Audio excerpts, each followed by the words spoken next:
específicamente en la última doctrina, que es la escatología de escatos, que significa último o últimas, y la palabra logos, que significa el tratado de las últimas cosas o el estudio de las últimas cosas.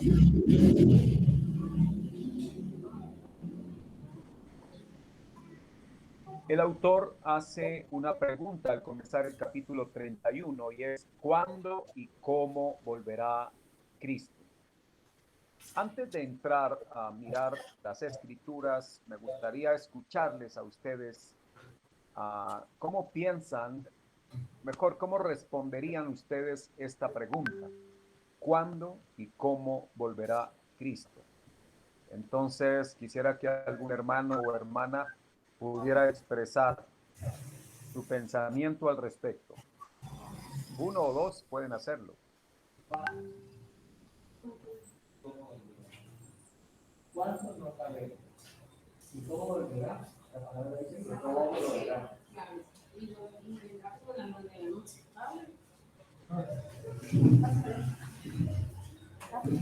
¿Cuándo? Presiónelo y cuando termine hablar otra vez. Ahí está abierto. Entonces, pastor, bueno, ¿cuándo volverá? No lo sabemos. Pero la palabra dice que todo volverá y vendrá como ladrón en la noche. Bueno, gracias, hermano. ¿Alguien más desea opinar?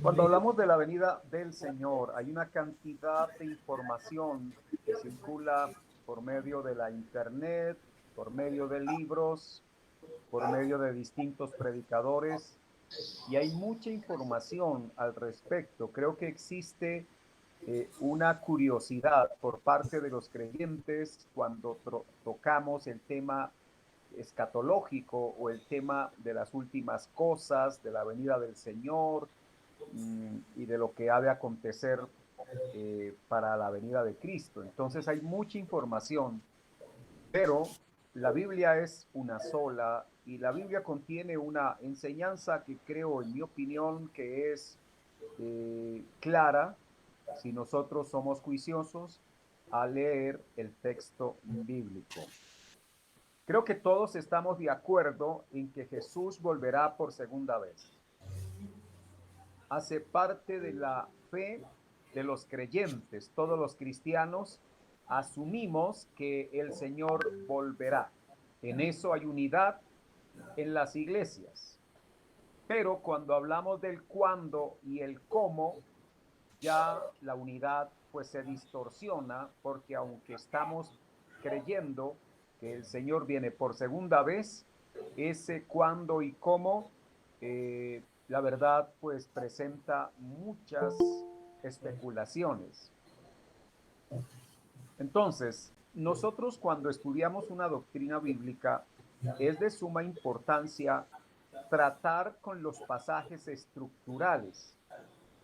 Quiero poner un ejemplo. Para construir una casa es necesario tener un plano estructural. El plano estructural va a permitir que luego se ubiquen los muros, o sea, lo que es el plano arquitectónico, ventanas, las puertas.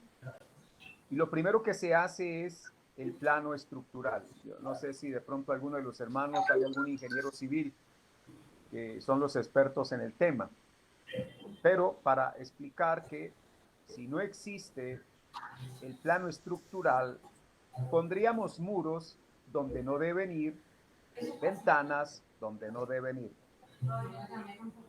Cuando tocamos el tema de la doctrina de las últimas cosas o de los eventos que están por venir, hay ese gran problema. Si yo les pregunto a mis hermanos, ¿cuál creen ustedes que es el pasaje central para hablar de la venida de Cristo? Entonces, creo que podemos opinar. No sé si lo quieren hacer a través del chat, del grupo, del WhatsApp, quiero decir, o si de pronto alguno puede hacer uso de la palabra y a través del micrófono poder decir cuál cree usted que sería el pasaje importante para hablar de la venida de Cristo.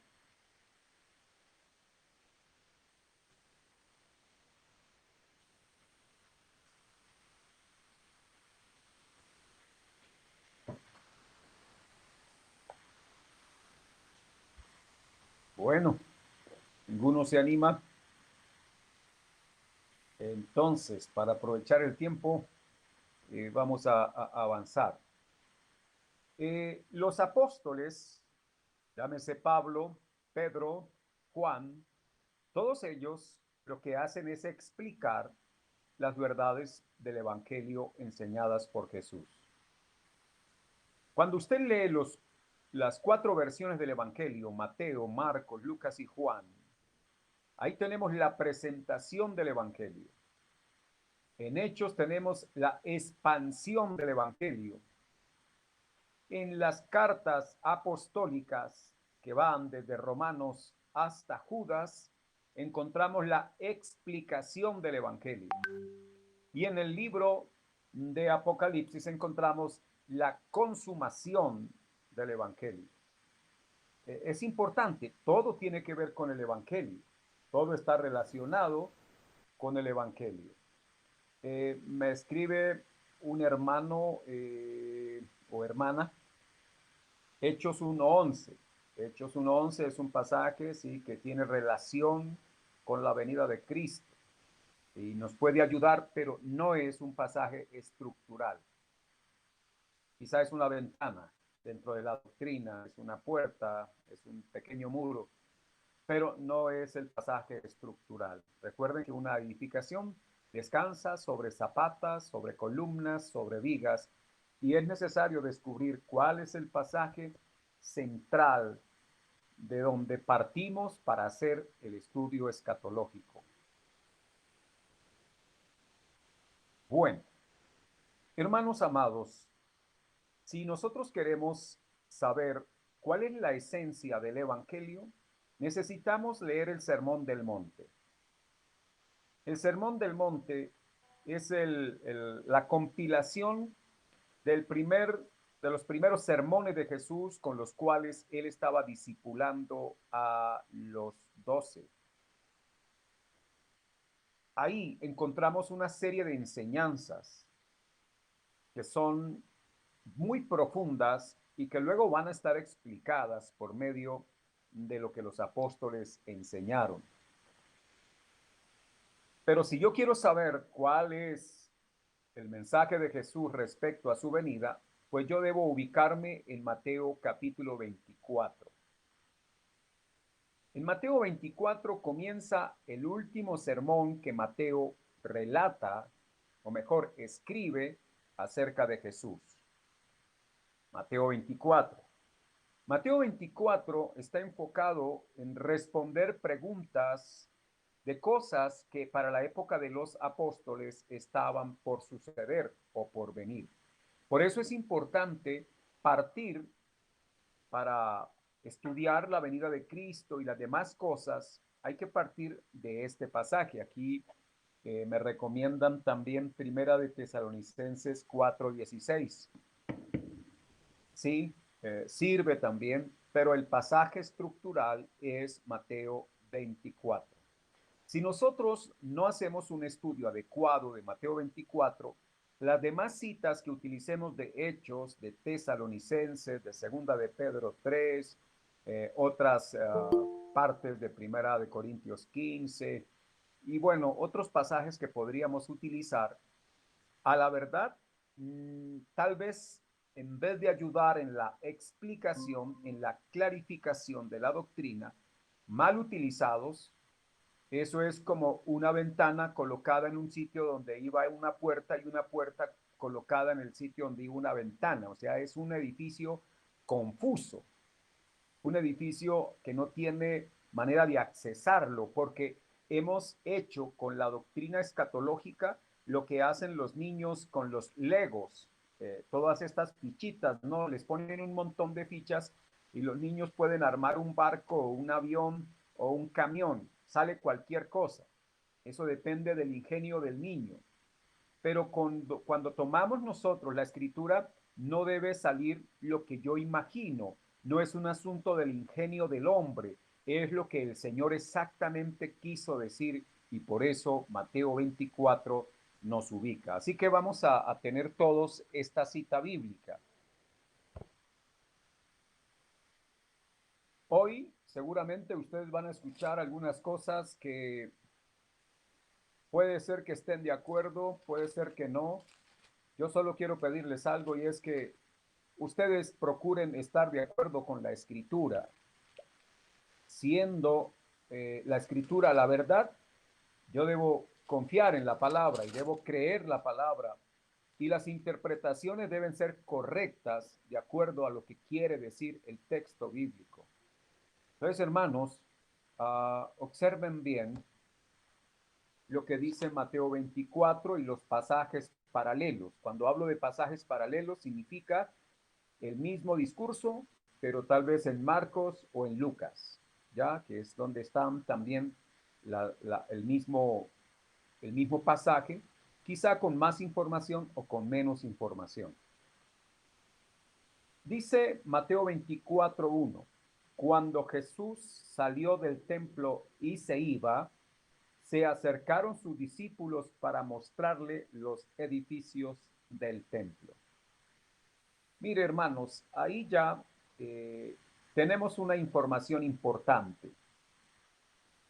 Para yo poder entender Mateo 24, tengo que partir de la última parte del capítulo 23, donde Jesús ha terminado de hablar con los fariseos, con los escribas y haberlos reprendido, haberlos amonestado. El verso 37 del capítulo 23, Jesús hizo una endecha o un lamento por Jerusalén. Dice así: Jerusalén, Jerusalén, que matas a los profetas y apedreas a los que te son enviados. ¿Cuántas veces quise juntar a tus hijos como la gallina junta sus polluelos debajo de las alas y no quisiste? He aquí vuestra casa os es dejada desierta, porque os digo que desde ahora no me veréis hasta que digáis bendito el que viene en el nombre del Señor. Bueno, hermanos, si ustedes observan esos versos que he leído al final del capítulo 23, Jesús hace un lamento por la ciudad de Jerusalén y en el verso 38 ha dicho que la casa sería dejada desierta. Eso para la mentalidad de un judío les hacía traer a la memoria lo que había acontecido en la época de Nabucodonosor cuando destruyó la ciudad, causando una ruina impresionante para la ciudad de Jerusalén. El 24:1 que leí al comienzo dice cuando Jesús salió del templo. Eso significa que Jesús estaba en las instalaciones del templo. Importante que ustedes puedan visualizar que el templo no era una bodega, un local como lo que nosotros llamamos templo. El templo de Jerusalén en los días de Jesús era un complejo de edificios con una plazoleta importante que podía alojar a unas 25,000 personas. Y alrededor de esa plazoleta una serie de edificios. O sea, estamos hablando no de un templo como el que nosotros tal vez a veces imaginamos. Dentro de ese complejo de edificios estaba el lugar santo, el lugar más sagrado, lo que se había guardado desde la época de la reconstrucción en los días de Zorobabel, por allá hablando unos 4 siglos, un poquito más de 4 siglos antes de Cristo, 5 siglos antes de Cristo, en la reconstrucción del templo de Salomón. Entonces, esa pequeña casona reconstruida por Zorobabel se conservaba, obviamente hermoseada, pero alrededor de ese lugar habían edificado habían hecho pórticos, habían hecho la gran plazoleta y habían otros edificios. En esos edificios era que los saduceos vendían las ovejas y vendían las palomas, ¿no? En los edificios aledaños al lugar santo. Entonces, cuando uno piensa que la limpieza que Jesús hizo del templo, uno podría pensar que era que en el mismo lugar donde estaban los sacerdotes allí ofreciendo sacrificios, ahí mismo tenían las ovejas y las mesas para cambiar las monedas. Y no, no es así. Eso era una cuestión de varios edificios y en esos edificios funcionaban las distintas, ¿qué le digo yo? Dependencias, pues, que los saduceos habían colocado allí para el manejo del templo. Entonces, cuando Jesús salió del templo y se iba, dice, se acercaron sus discípulos. Recuerden que los discípulos eran judíos. Los 12 discípulos eran judíos, ninguno de ellos era gentil. Los judíos en la época de Jesús se sentían supremamente orgullosos del templo. El edificio con mayor gloria, el edificio con las mejores piedras traídas de varias partes del mundo, era el templo que estaba en Jerusalén. Era la joya arquitectónica por excelencia de Jerusalén en los días de Jesús. Construido por Herodes el Grande, un hombre que es reconocido en la historia por ser un gran constructor, se esforzó para agradar a los judíos, siendo Herodes no judío, siendo él idumeo, o sea, descendiente de Esaú. Este hombre quiso ganarse el favor de los judíos construyéndoles un gran templo y a la verdad se considera de que fue una gran obra de arquitectura. Por eso los discípulos se acercaron para mostrarle, no dice el edificio, ¿cómo dice? Los edificios, o sea, las construcciones del templo. O sea, que eran varios edificios que conformaban el complejo llamado templo. Pregunto, estamos entendiendo hasta ahí, ¿verdad? Porque es importante ir paso a paso, ir comprendiendo lo que nos está diciendo este pasaje. Y el versículo 2, respondiendo él, les dijo, mire, aquí vienen unas palabras de Jesús que van a sacudir el espíritu nacionalista de los discípulos, los va a conmover porque Jesús va a decir algo que ellos no esperaban escuchar de los labios de Jesús. Jesús les dijo, ¿veis todo esto?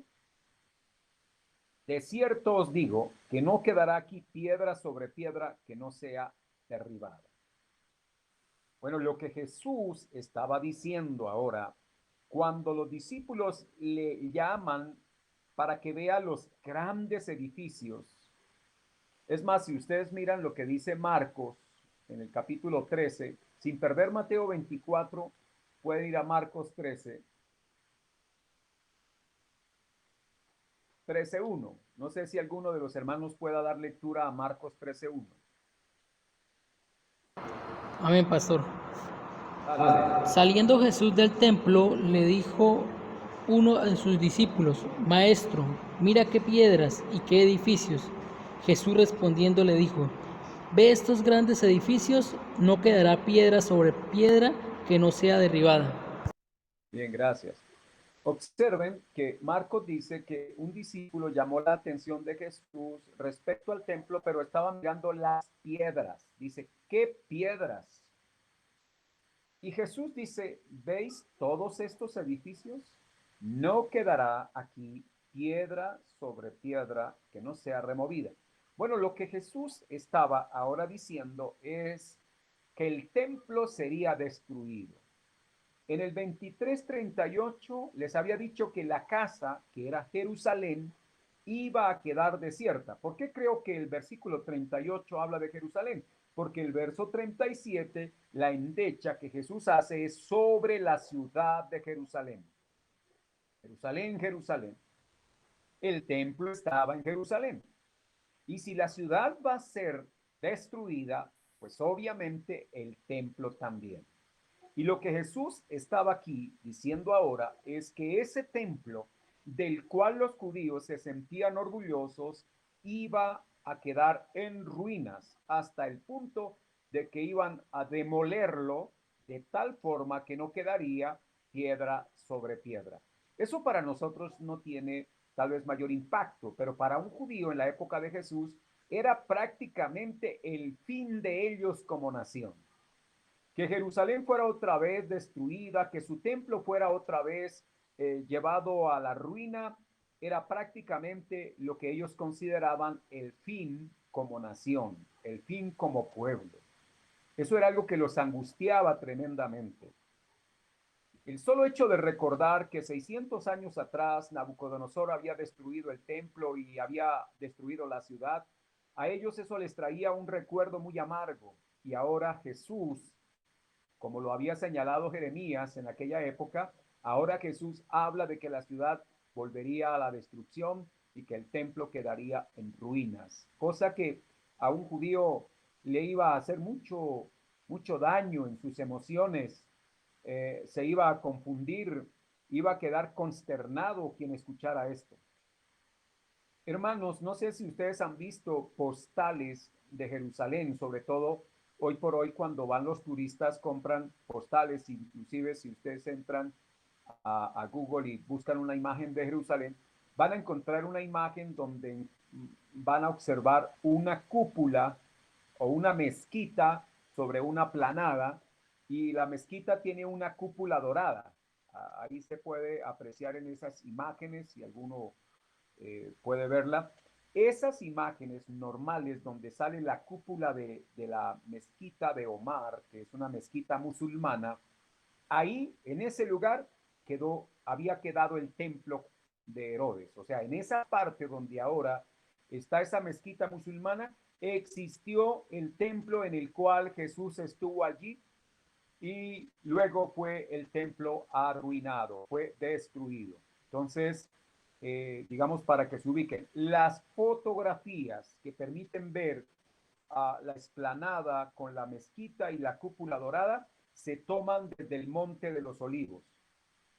Para poder hacer esa toma desde el Monte de los Olivos, una persona que esté ahí en la mezquita tiene que bajar un poco hacia el torrente de Cedrón, o sea, una pequeña pendiente, para luego comenzar a subir hacia el Monte de los Olivos, que no es un monte tan elevado. Entonces, de ese monte se aprecia lo que era el templo y la ciudad antigua. La escritura dice en el versículo 3, y estando él sentado en el monte de los olivos, recuerda, el 1 dice que salía del templo. Eso indica que Jesús comenzó a descender hacia el torrente de Cedrón para luego comenzar a subir hacia el monte de los olivos. Toda persona que iba, por ejemplo, hacia Jericó, normalmente hacía eso. Y al llegar allí, al monte de los olivos, sobre unas piedras, las personas les gustaba sentarse a descansar luego de haber subido a la parte alta del monte. Pero también lo hacían para contemplar el templo, para ver el templo, para deleitarse en el templo. O sea que de ahí se ofrecía una vista importante, tanto que todavía se sigue haciendo turismo desde el Monte de los Olivos y desde allí se toman fotografías. Hoy ya no está el templo, hoy está la mezquita musulmana. Entonces dice que estaba sentado en el Monte de los Olivos. Observen bien lo que sigue. Los discípulos se le acercaron aparte diciendo, me gustaría que alguien lea lo que está después de los 2 puntos.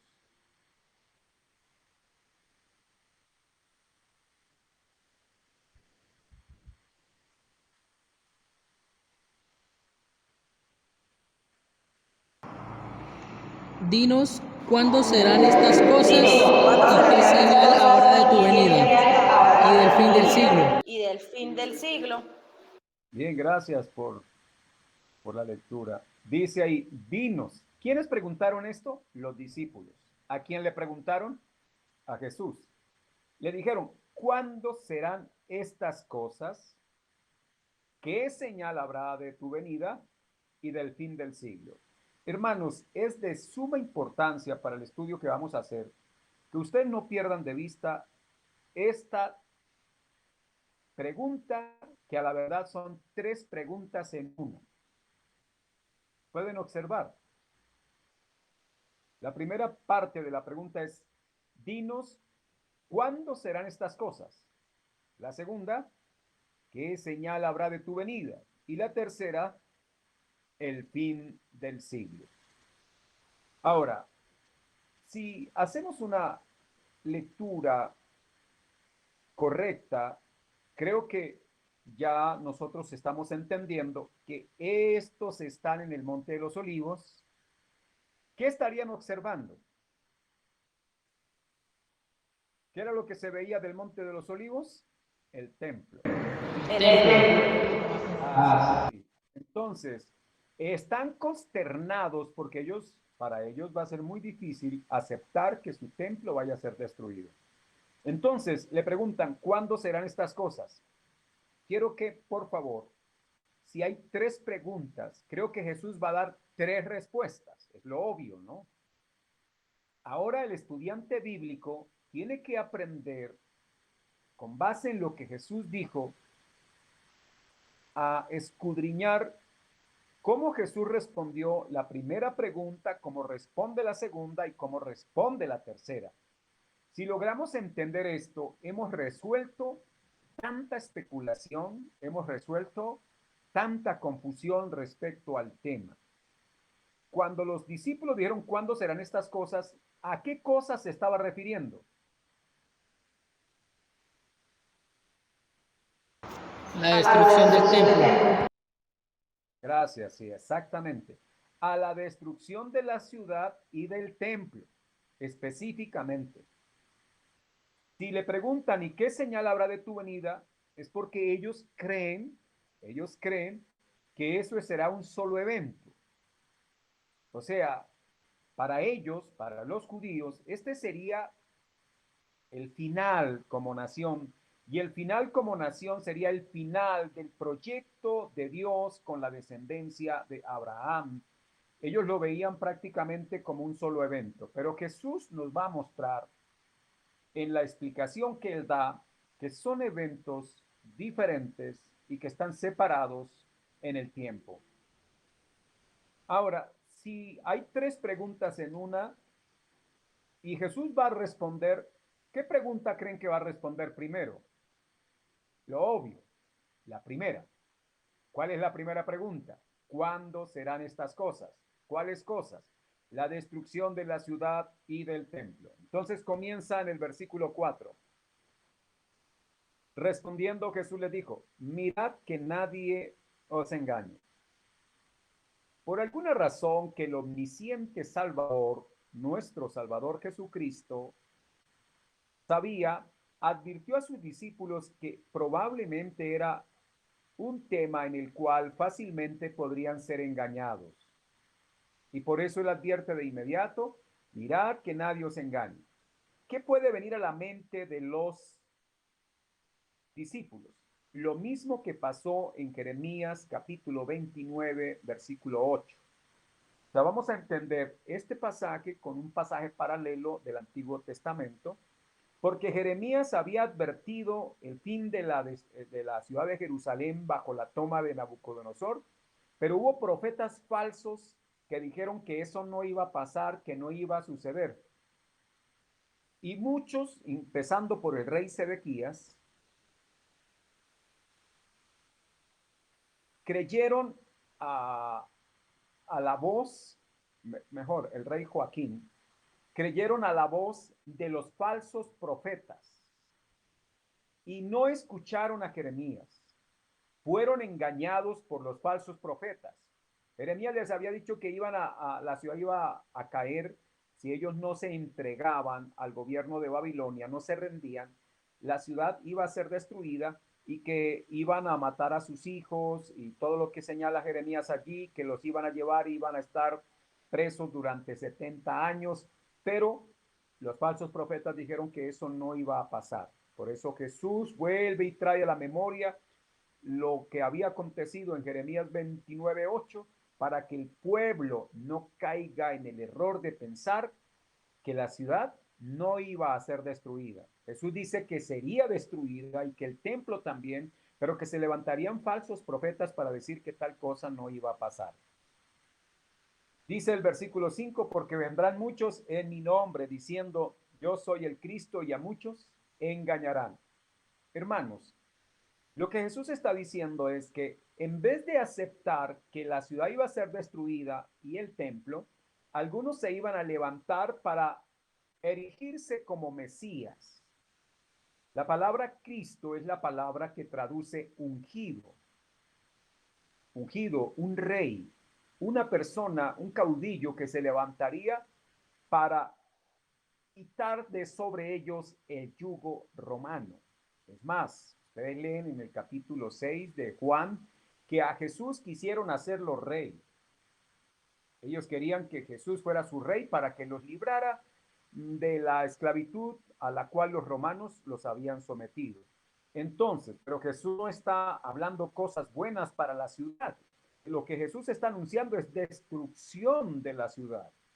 Pero se levantarían falsos maestros y algunos de ellos se harían pasar por Cristos. Significa ungidos que hablarían de que mejor lucharían para libertar a Jerusalén de la presencia romana. Al lado del templo en Jerusalén estaba una edificación muy grande, un fuerte militar que se conoció como la Torre de Antonia. Si alguno puede observar en algunas Biblias o en algún diccionario, van a encontrar un mapa de la Jerusalén antigua y podrán ver que estaba el templo y hacia un lado estaba la Torre de Antonia, que era un fuerte militar. Eso ofendía tremendamente a los judíos porque los soldados que estaban allí no eran judíos, eran soldados gentiles y los gentiles eran paganos inmundos para los judíos. Entonces ellos esperaban que viniese un líder, un caudillo, para que los librara de la presión romana. Versículo 6, y oréis de guerras y rumores de guerras. ¿Qué significa? Que esos ungidos, esos falsos mesías, empezarían a hablar o a rumorar de que se levantarían en armas contra las fuerzas del imperio. Yo sé, hermanos, porque aquí ya vamos a encontrar diferencias, que algunos hermanos cuando hablan de la segunda venida de Cristo creen que esto es una señal para la segunda venida de Cristo. Pero por favor, Jesús aquí no está respondiendo la segunda pregunta. Aquí Jesús está respondiendo hasta ahora la primera. O sea que estos rumores de guerras de las que está hablando el versículo 6 es porque estos falsos mesías iban a tratar de levantarse en armas contra el gobierno romano. Mucha gente en la época de Jesús estaba dispuesta a seguir a cualquier caudillo con el propósito de quitarse de ellos la presencia de los no aceptos romanos que estaban allí en Jerusalén, ni de la imposición de impuestos por parte de Roma, y mucho menos los cultos que se celebraban en Jerusalén, no en el templo, pero en otros lugares públicos, al César. Versículo 7. Porque se levantará nación contra nación y reino contra reino, y habrá pestes y hambres y terremotos en diferentes lugares. Hermanos, vuelvo otra vez. En estos días la tierra tembló en la isla que está compuesta por dos países, ¿no? República Dominicana y Haití, una isla del Caribe.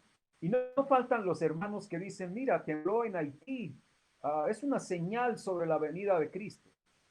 No, los terremotos no son señales de la venida de Cristo, ni las pestes, ni el hambre. ¿Sabe por qué no es una señal? Porque para que sea una señal significa que es algo particular, algo que no es común. Voy a poner un ejemplo.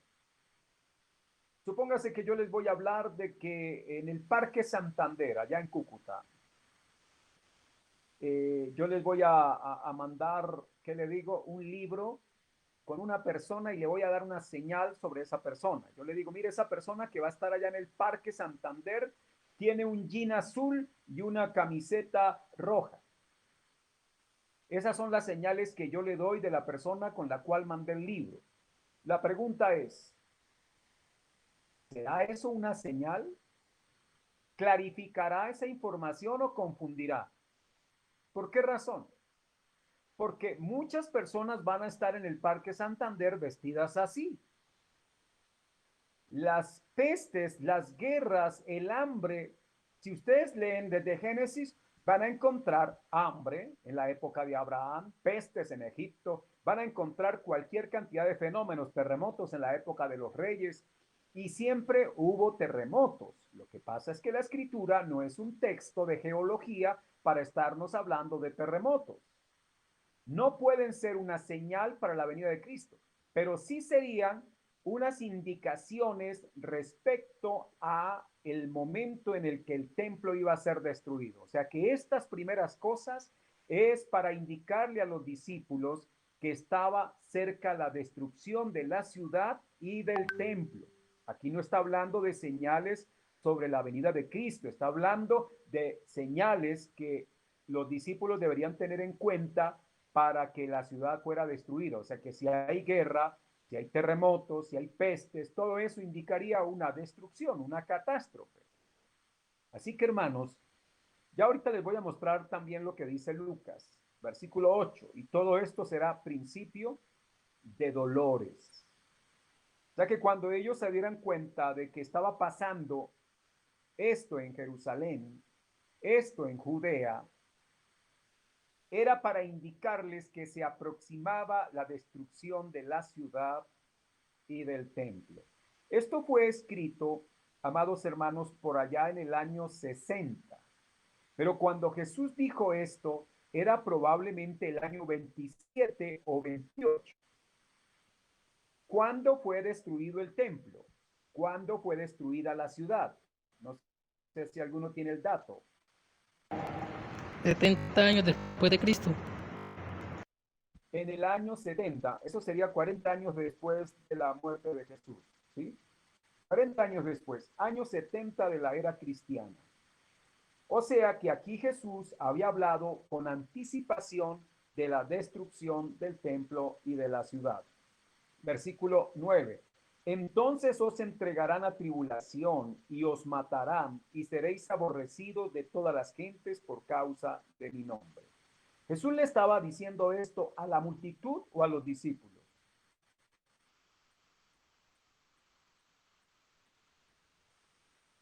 A los discípulos. A los discípulos. Es importante tener en cuenta. O sea que Jesús le estaba diciendo que ellos serían entregados a tribulación.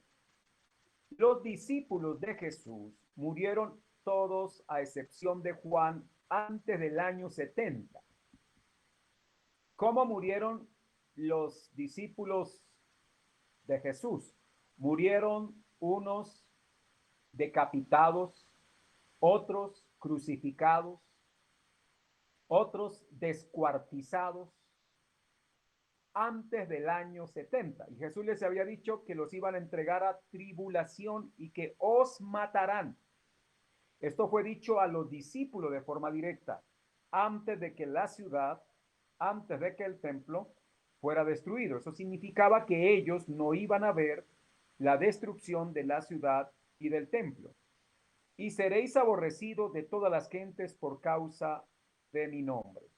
Ahora, miren el pasaje paralelo en Lucas para que vayamos contemplando cómo también Lucas relata este evento. Lucas es un poco más cronológico en el capítulo 21. Bueno, cuando le estaba indicando de que si mando una persona y le digo que está vestida con jean, con camisa roja, pues bueno, no es una señal. Ustedes van a llegar al parque y van a encontrar muchas personas allí así. No es una señal. O como el muchacho que empieza a orar, Señor, dame una señal para saber cuál de las jóvenes de la iglesia va a ser mi esposa. Y entonces empiezan a orar acerca, Señor, permite que la que llegue con la falda negra y la blusa blanca. Y probablemente llegan 4 vestidas así. Eso no es ninguna señal. La señal es porque es algo completamente distinto. Si vuelvo al ejemplo del parque, yo les digo, mire, la persona con la cual manda el libro, la señal es que esa persona va vestida de una túnica, tendrá un turbante en la cabeza, ¿verdad? Tendrá un cinturón bastante ancho alrededor de la cintura. Bueno, eso sí sería una señal, porque la gente no viste así, sería algo particular, algo característico de esa persona y no del resto. Lucas 21, observen ustedes, Versículo 5.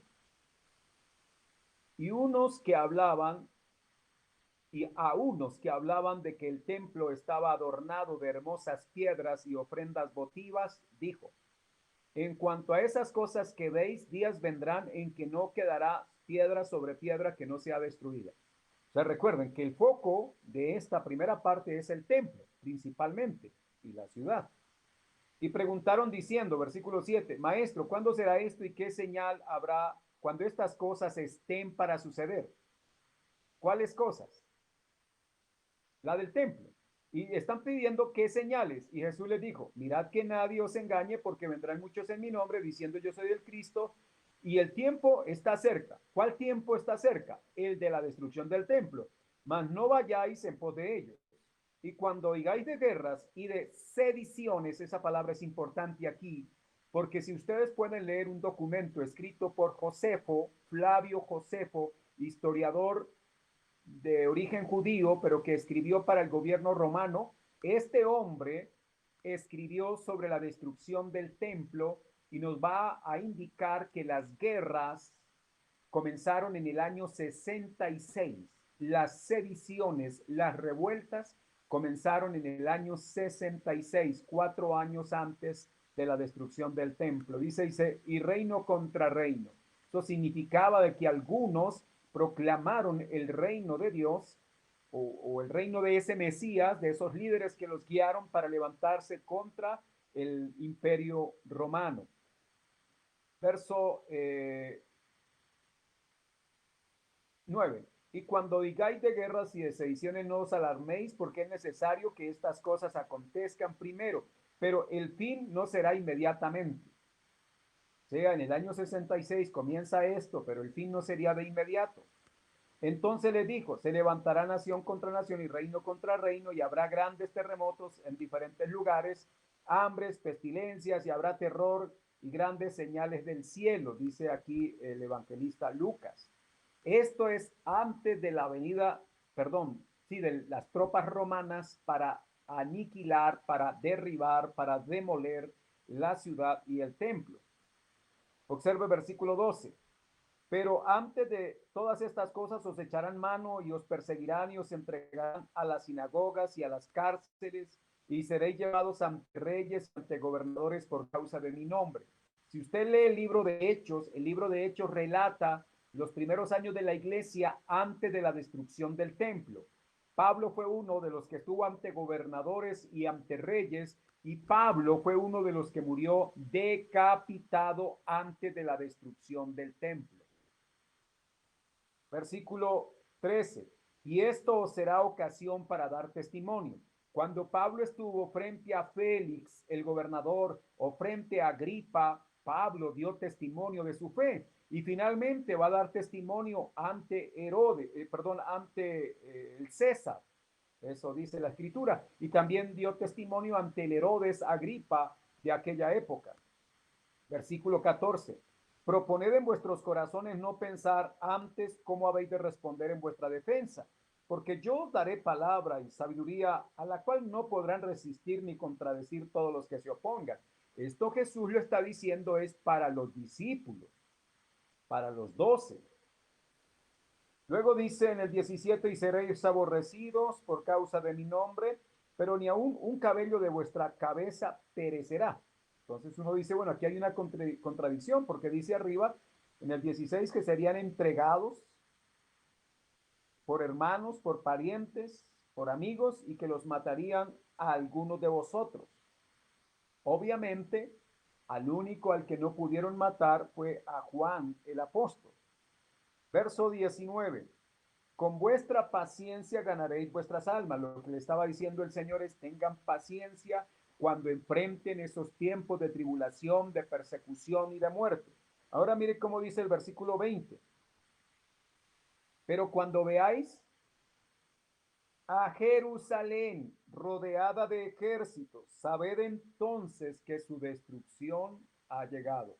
¿De qué venía hablando Jesús? De las señales que antecederían la destrucción de la ciudad y del templo. Porque por ahí comenzó la inquietud. O sea que todo lo anterior no son señales para la venida de Cristo. Sí eran señales para indicarles a los apóstoles, a los que vivían en aquella época, en qué momento se acercaba la destrucción del imponente templo judío, donde todavía se sacrificaban animales tratando de encontrar allí el favor de Dios.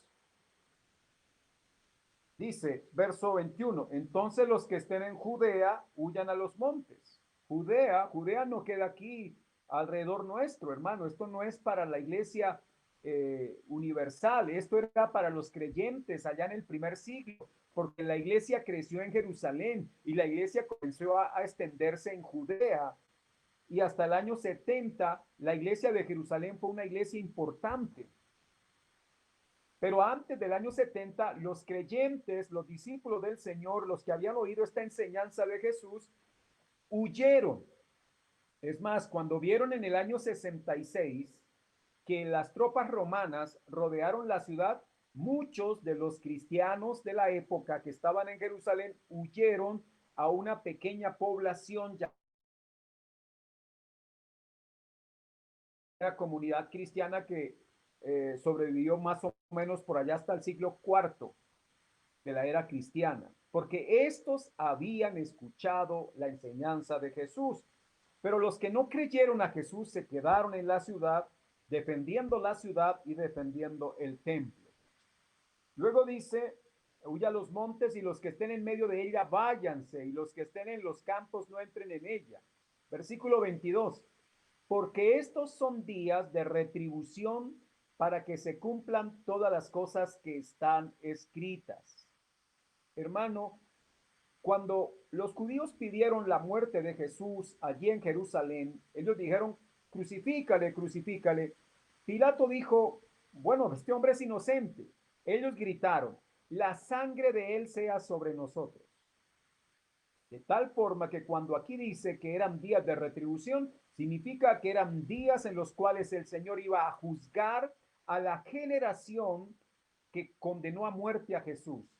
Dios iba a derramar ira sobre la ciudad, porque la ciudad de Jerusalén, o sea, la gente de Jerusalén, había matado a los profetas, pero ahora mataban al propio Hijo de Dios y por lo tanto enfrentarían un juicio que sería casi inmediato, porque estamos hablando que pasó 40 años después de la muerte del Señor. Versículo 23. Mas hay de las que estén encintas y de las que críen en aquellos días, porque habrá gran calamidad en la tierra e ira sobre este pueblo. ¿Cuál pueblo?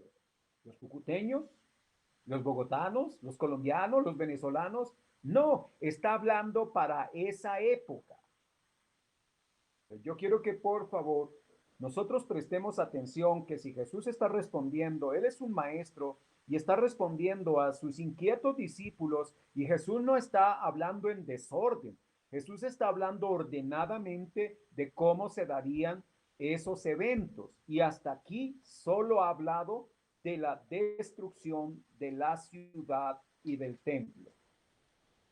Versículo 24, y caerán a filo de espada.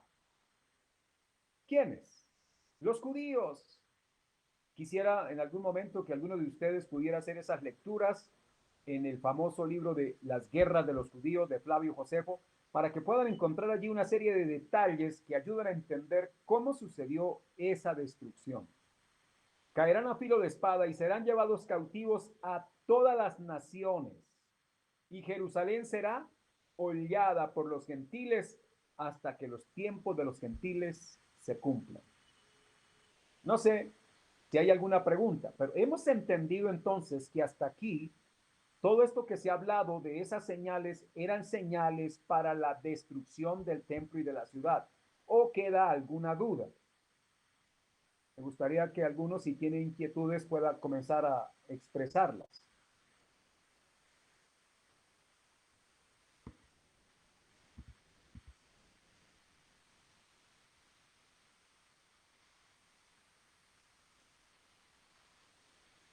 ¿O todo va quedando claro hasta ahí?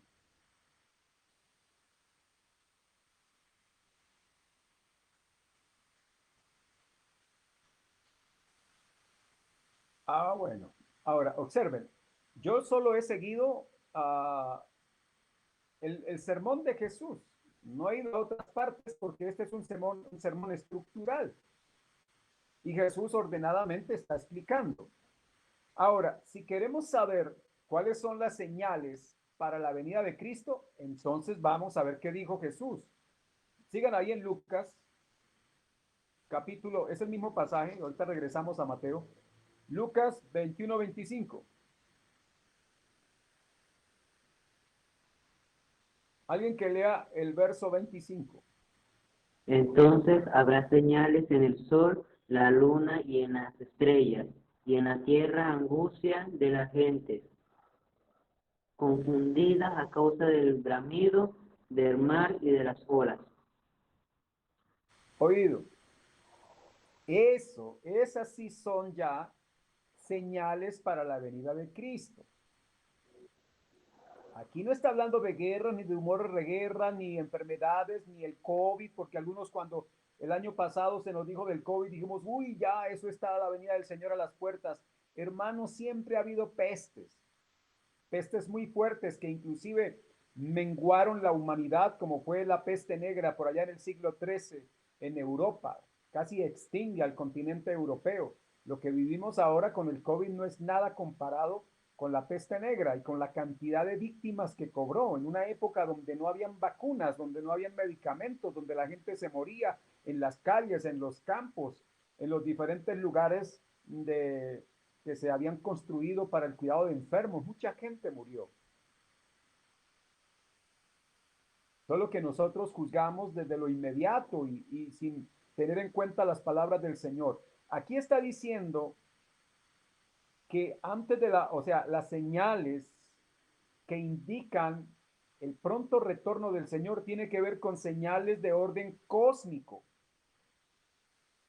Dice señales en el sol, en la luna, no en Afganistán, ¿verdad? No en Corea del Norte, no en Irán, como a veces algunos están tratando de explicar, y hay unos expertos escatólogos por ahí en YouTube y en Internet con gráficas explicando todo esto, pero en vez de coger juiciosamente el texto bíblico y dejar que sea el Señor el que nos diga cómo es que van a pasar las cosas, ellos lo que han hecho es desbaratar la escritura y armar lo que la imaginación les dé, cosa que no es correcto. Aquí el Señor nos deja un plano estructural y dice que habrá también el mar, dice que en la tierra angustia de las gentes confundidas a causa del bramido del mar y de las olas.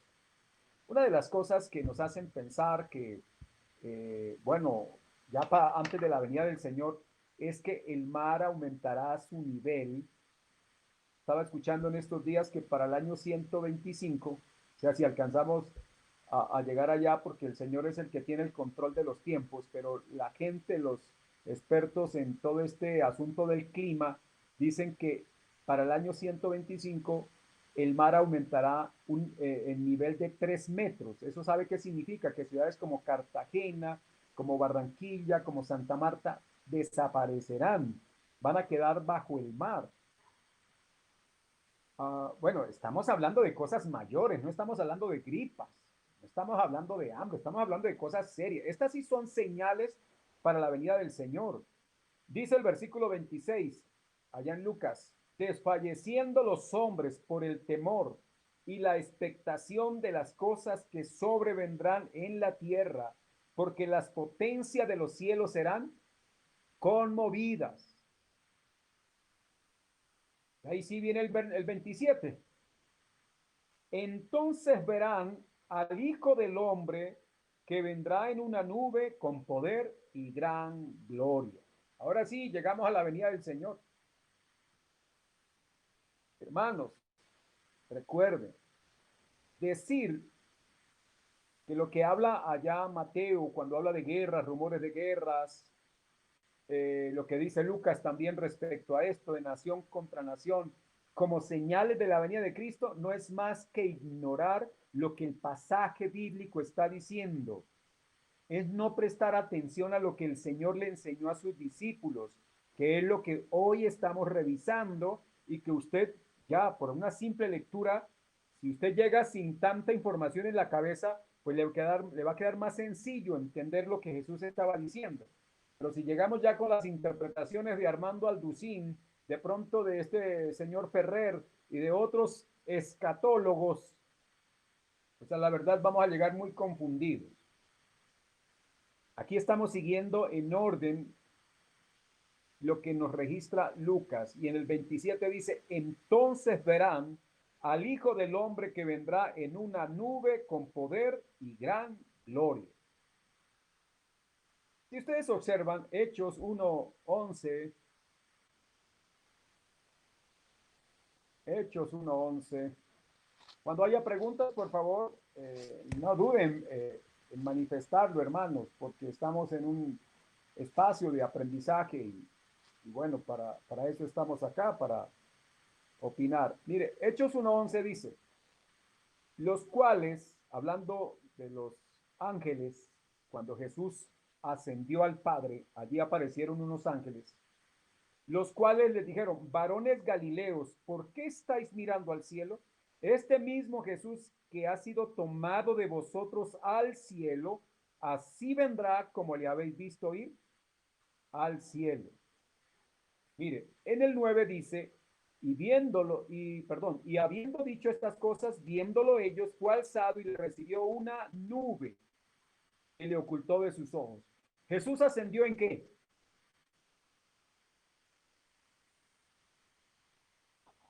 En una nube. ¿Sí?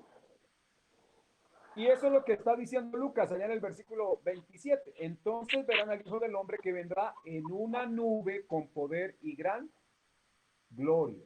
Ahí no dice que Jesús vendrá hasta las nubes, dice que vendrá con una nube. Porque nos hemos inventado cualquier cantidad de cosas respecto a la venida del Señor, y creo que las palabras de Jesús son suficientemente claras para enseñarnos. Y en el 28 de Lucas dice: cuando estas cosas comiencen a suceder. ¿Cuáles cosas?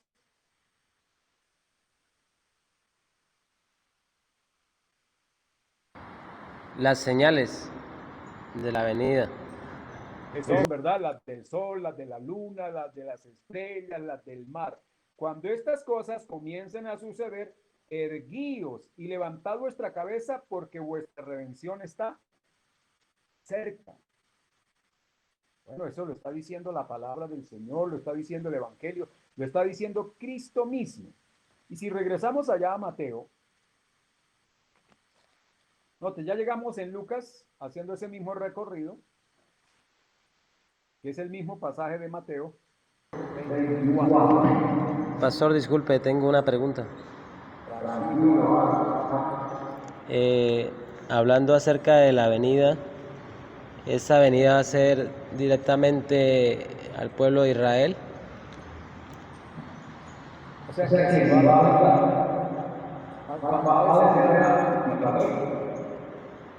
Sí, señor. bueno, en lugar de su venida, podría ser, por algunas profecías, podría ser que él descienda en alguna parte de esa geografía del mundo.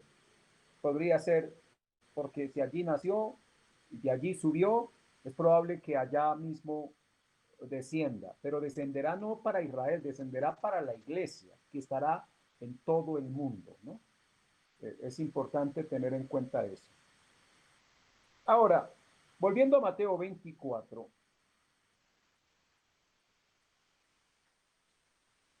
versículo 14.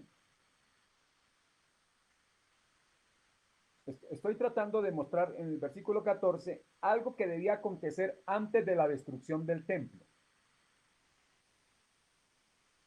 Porque en Mateo las señales para la venida de Cristo están en el versículo 29. Si alguien puede leer versículo 29 y 30 y 31 de una vez. E inmediatamente después de la tribulación de aquellos días, el sol se oscurecerá y la luna no dará su resplandor, y las estrellas caerán del cielo, y las potencias de los cielos serán conmovidas.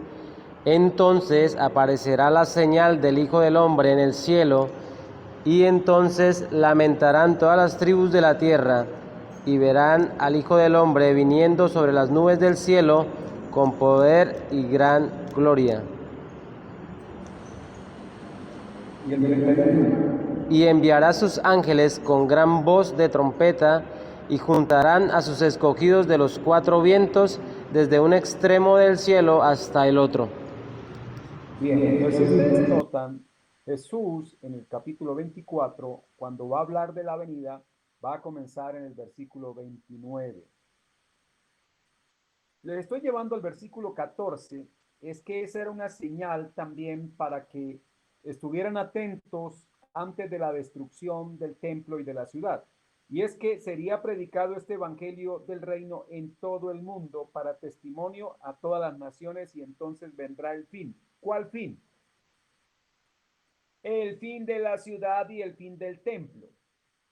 Porque es que hay hermanos que llegan y cogen este versículo y dicen, a ver, antes de que el Señor venga, el evangelio será predicado a todas las naciones. Hermanos, para predicar el evangelio de forma universal tiene que hacerse en 40 años. Quiero decir, si queremos predicarle al mundo entero, hay que aprovechar una generación, porque si nos demoramos 200 años, pues ya los primeros a los que le habíamos predicado murieron y otra generación se ha levantado. O sea, lograr una predicación universal hay que hacerla en un tiempo aproximado de 40 años para lograr un impacto de tipo mundial. Mire, los discípulos comenzaron a partir del año 30, aproximadamente año 31 en Jerusalén, a predicar el evangelio. Ya sabemos que de Jerusalén fueron esparcidos, fueron por Judea, por Samaria, y llegaron hasta lo último de la tierra. Cuando ustedes lean Hechos, solo van a encontrar un poco de lo que Pablo hizo. Pero, ¿y los otros qué hicieron? Bueno, los otros no aparecen en alguno de los textos de la Biblia, pero sí vamos a encontrar en la historia paralela escrita de, por ejemplo, Tomás, el apóstol, fue el evangelizador de la India. Santiago, el apóstol, fue el que evangelizó España. Y hablar de la India o China en la época y hablar de España era hablar de los dos extremos del mundo. En 40 años no ha habido otra época en la historia de la iglesia, grábense esto, en la que la iglesia logró evangelizar en todas las naciones. Sucedió entre el año 30 y el año 70. No ha habido otra época, ni siquiera esta época donde hay internet, televisión, radio, todo eso, no ha logrado hoy por hoy el mundo entero no está escuchando el evangelio. El mundo se ha secularizado. Buena parte del mundo está dominada por el Islam. China es un país cerrado al evangelio. Allá no permiten, amados hermanos, lo que estamos haciendo ahora. Allá hay creyentes, pero los creyentes en China están siendo perseguidos, están siendo maltratados. Es un grupo muy pequeño, casi que no se puede descubrir un creyente en China. El gobierno no permite la predicación del evangelio en China, no se permite en buena parte de los países del África. No dice, bueno, por internet podemos hacerlo. No, estos gobiernos tienen maneras para evitar que las personas reciban a través de las redes de la internet, la información, porque hay censura a toda esta serie de temas. Hermano, nosotros en Occidente hablamos del evangelio con libertad, pero eso no es lo que pasa en las 2/3 partes del mundo. Es que ni siquiera en Europa, si uno mira Alemania hace 5 siglos fue un fortín de la doctrina, lo fue Francia, lo fue Suiza, lo fue Escocia, pero hoy por hoy son los países más ateos y apóstatas. De tal manera que hoy no estamos nosotros llegando a gran cantidad de las personas con el evangelio. En cambio, en la época de los apóstoles había un idioma universal que era el griego, un imperio que dominaba de tal manera que una persona podía ir sin ningún problema a cualquier otra parte del mundo Y por eso ustedes van a observar a Pablo viajando en barcos, aunque demorara mucho tiempo, él podía ir de una nación a otra sin tanto problema. Ellos lograron, inclusive cuando estuvieron en Tesalónica, ustedes van a leer en el libro de Hechos, que la gente de Tesalónica dijo, aquellos que trastornan el mundo entero han llegado acá. Eso significa que el impacto de los cristianos en las primeras 4 décadas de presencia de la iglesia fue un impacto, hermano, no vuelto a ver en la historia de la humanidad. La iglesia logró la predicación universal del evangelio en 40 años y eso era parte de la señal. Entonces vendrá el fin, pero el fin allí en Mateo 24:14 era el fin de la ciudad y del templo. Por eso llegamos al versículo 29. E inmediatamente después de la tribulación de aquellos días. ¿Cuál tribulación? La tribulación que comenzó con el asesinato de Jesús, con la muerte de Esteban, con la muerte de casi todos los apóstoles, con la muerte de cientos y miles de creyentes durante los 3 primeros siglos del cristianismo, creyentes que murieron bajo las persecuciones imperiales, muchos de ellos empalados vivos, untados de brea y encendidos vivos, quemados en las piras famosas, o como diríamos,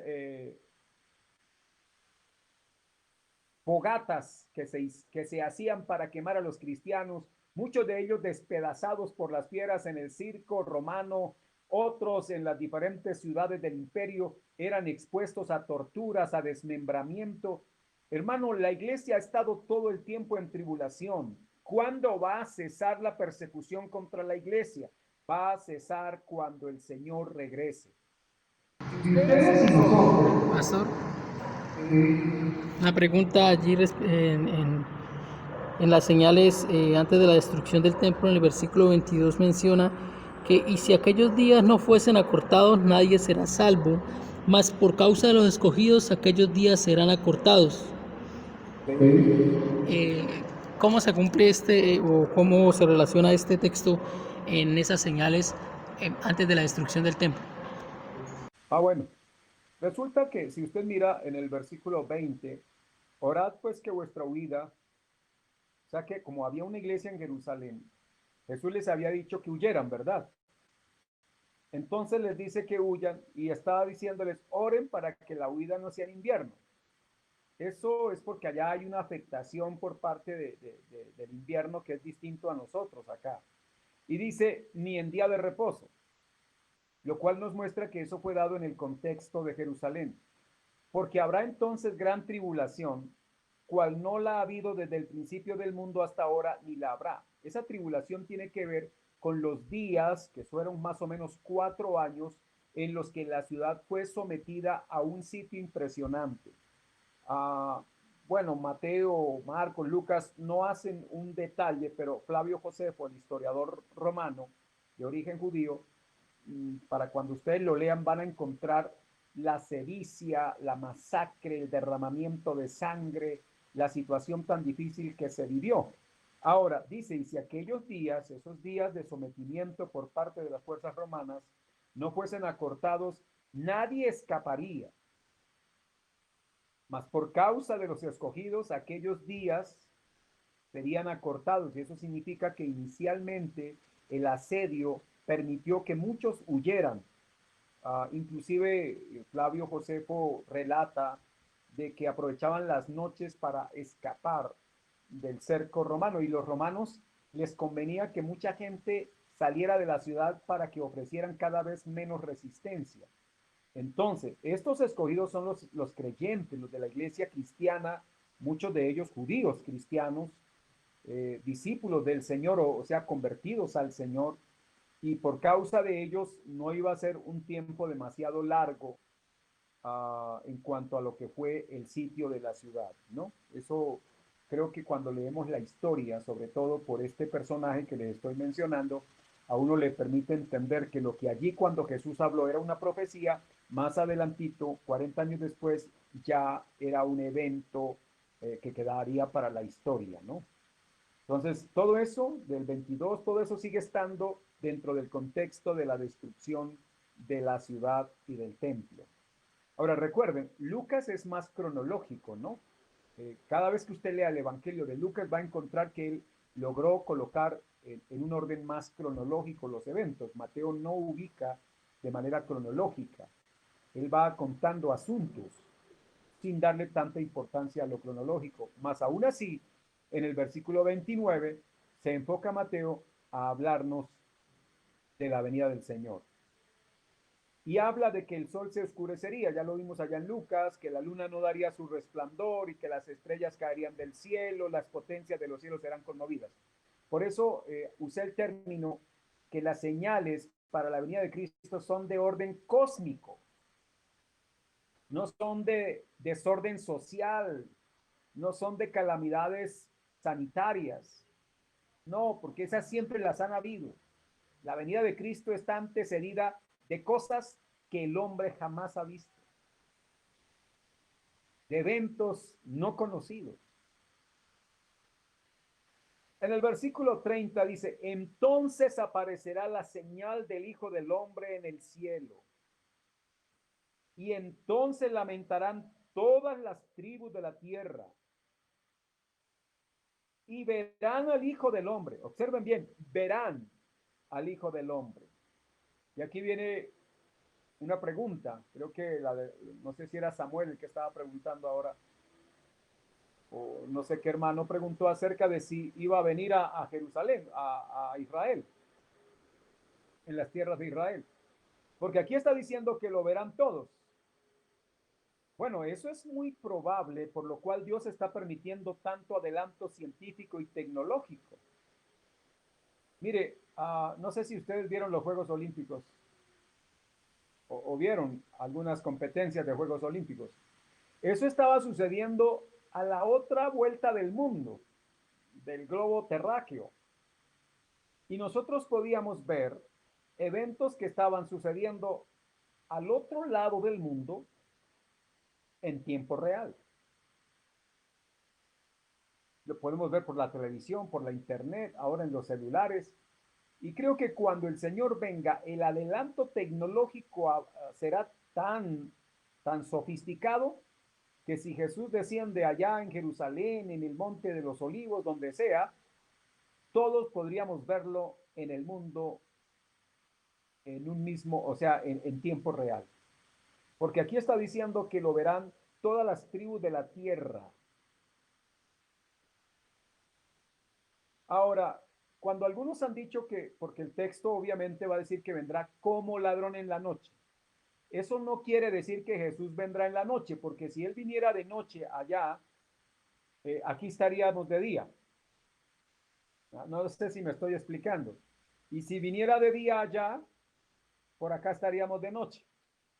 Finalmente, lo que está diciendo el texto cuando dice que vendrá como ladrón en la noche es hablando del factor sorpresa, que viene sin previo aviso. Yo creo que el ladrón no le manda una carta al dueño de la casa diciéndole mañana a las 12 de la noche paso a robarlo. Eso no lo hace el ladrón.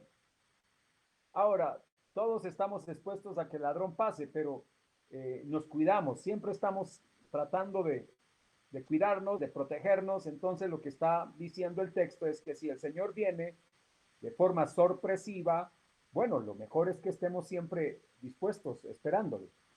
Entonces, mire, observen, verán al Hijo del Hombre viniendo sobre las nubes, no dice hasta las nubes, otra vez.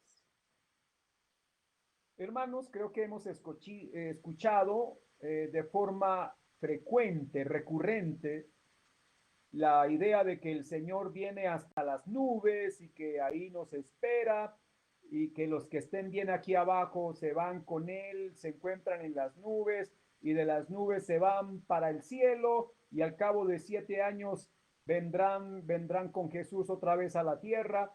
Eso es lo que más nos han enseñado. Eso es lo que más enseñamos en determinado momento. Pero pregunto, ¿dónde Jesús ha dicho eso? En lo que hemos estudiado hasta acá, que salió directamente de los labios de Jesús. Él sí está diciendo que Él vendrá y que lo verán todas las tribus, todas las naciones, todas las familias de la tierra. le verán, porque vendrá sobre las nubes. ¿Cómo lo vimos ir? Bueno, nosotros no, los discípulos que estaban allá en el monte de Betania. ¿Cómo lo vieron ir?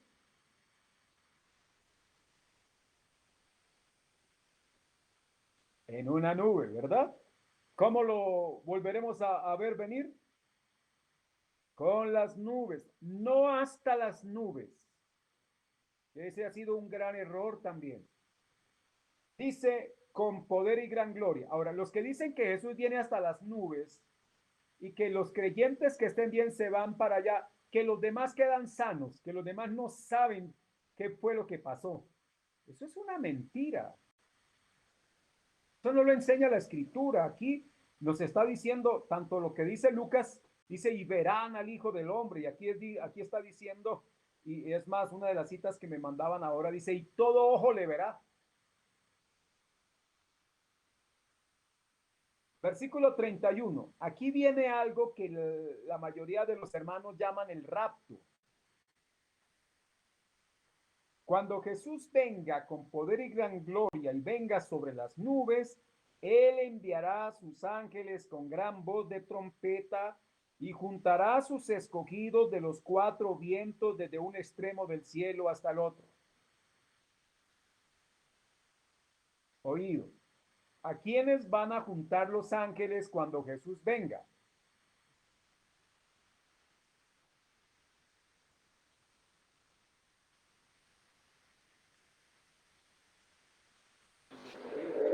Buenas noches, pastor, a los escogidos. Gracias, hermano. Sí, exactamente. A los escogidos. Ahí no dice a los que estén bien. Eso hace parte de las falsas enseñanzas.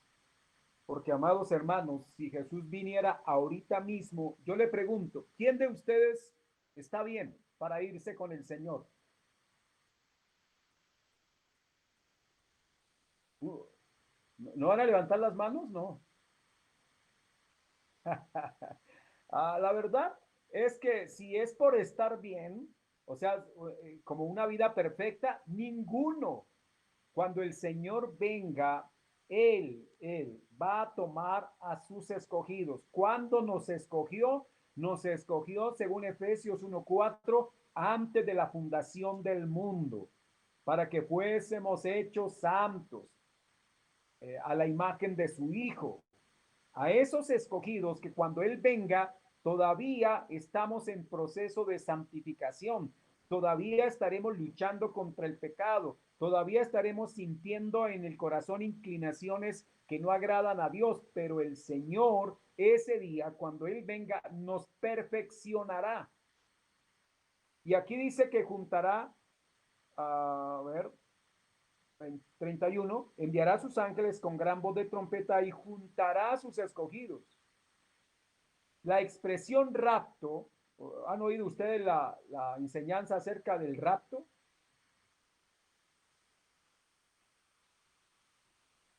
¿Alguno me puede explicar la doctrina del rapto?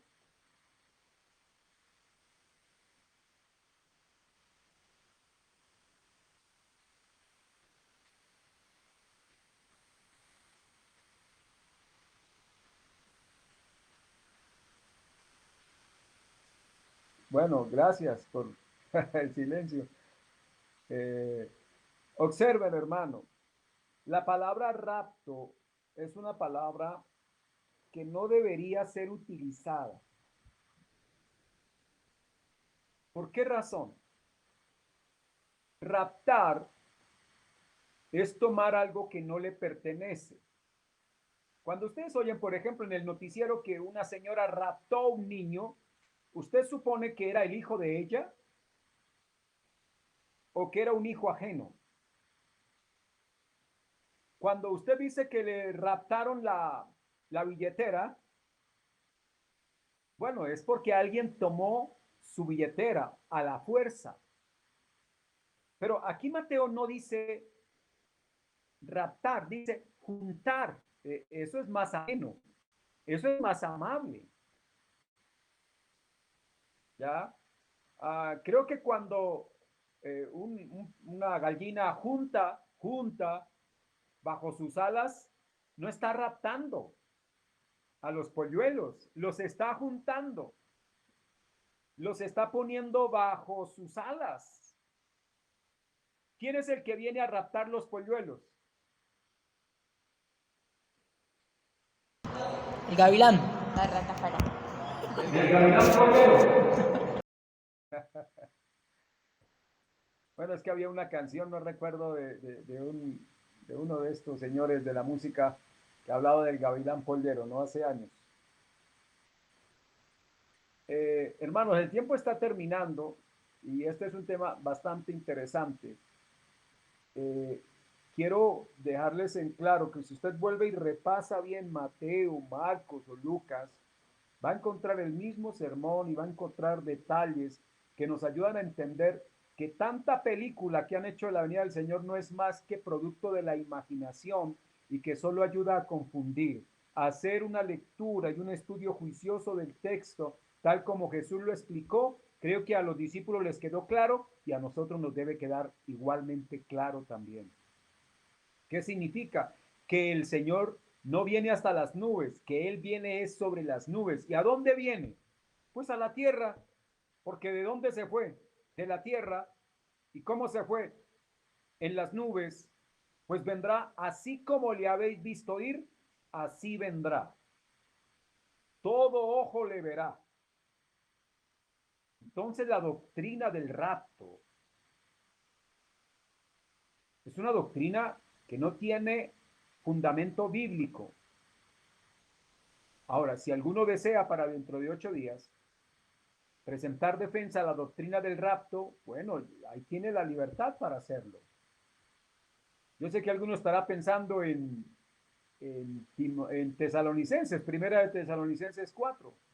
Y yo quiero decirles que Tesalonicenses está basado en el versículo 31 que está acá. Allá hay una pequeña ventana que nos ayuda a entender un poco más, pero que no es algo distinto a lo que se está diciendo acá.